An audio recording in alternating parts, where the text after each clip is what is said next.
This is Danny Gould with the Gould team selling Silicon Valley. Welcome to another Silicon Valley market snapshot for the week of March 18th. Now the third week here in 2019. Time is flying by, and I think as we go in, as we ramp into the spring season, you know, a couple of videos ago, I was really optimistic, bullish for the sellers heading into the spring season, and that continues to be the case. And we'll talk about why that is. That being said, you know, for any seller right now, it's really the tale of two sellers. It's like the tale of two cities is the tale of two sellers. There's the seller that puts their home on the market.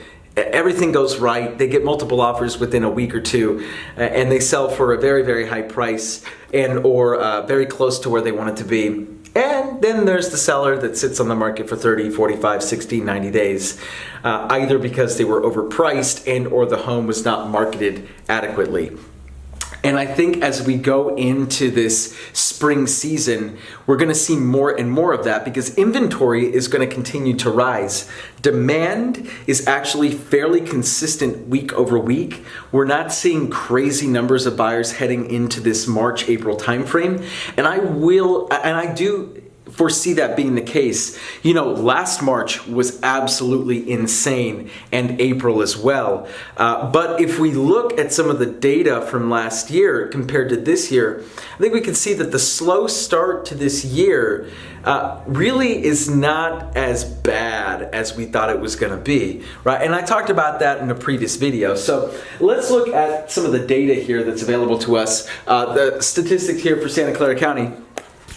And we have here 4 years worth of data. And if you look at the year-over-year change, if you look at the percent increase, this number right here is the acceleration of the market, meaning from January 1st, 2019 till today, how much more inventory is there now as opposed to the beginning of the year? That is the acceleration of the market, right? Now look. 58% compared to 122% last year. The market was behaving incredibly abnormally last year. If you compare that to the year before, 52, we're really close to that 58 number, right? Now, 2016, on the other hand, the market also had a crazy curve.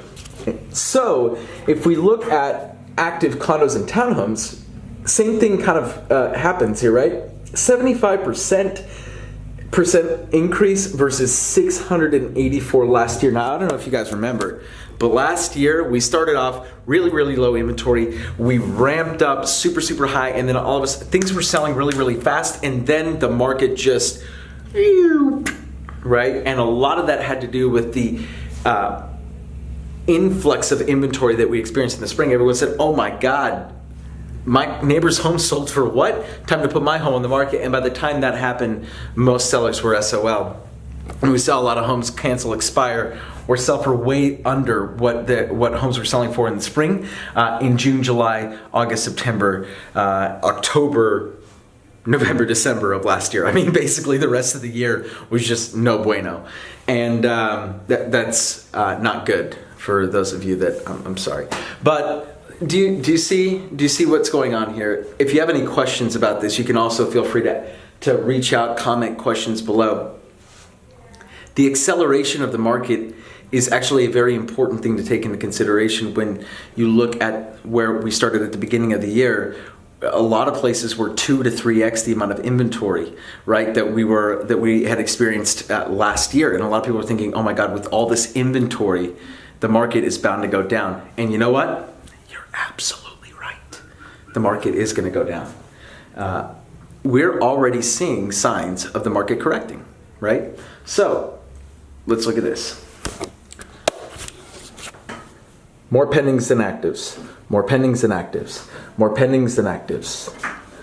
Uh-oh.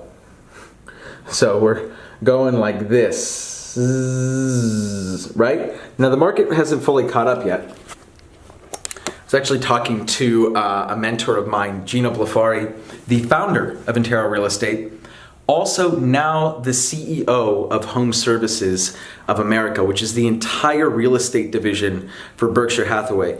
He's high up there. I mean, he basically reports to Warren Buffett himself at this point. So Gino has a lot of insight into the real estate market right now. And myself, I'm actually considering purchasing a home. And so I was talking to Gino, I was like, Gino, it's now really a good time to buy. And he put it to me in very simple terms. He was like, well, Danny, it's never bad to be house poor, especially in an environment where the rates are actually fairly good. It doesn't really matter what the market's doing. Are we going to experience what happened in 2008? No way. There is no possible way we're going to crash, right? We're going to see a correction.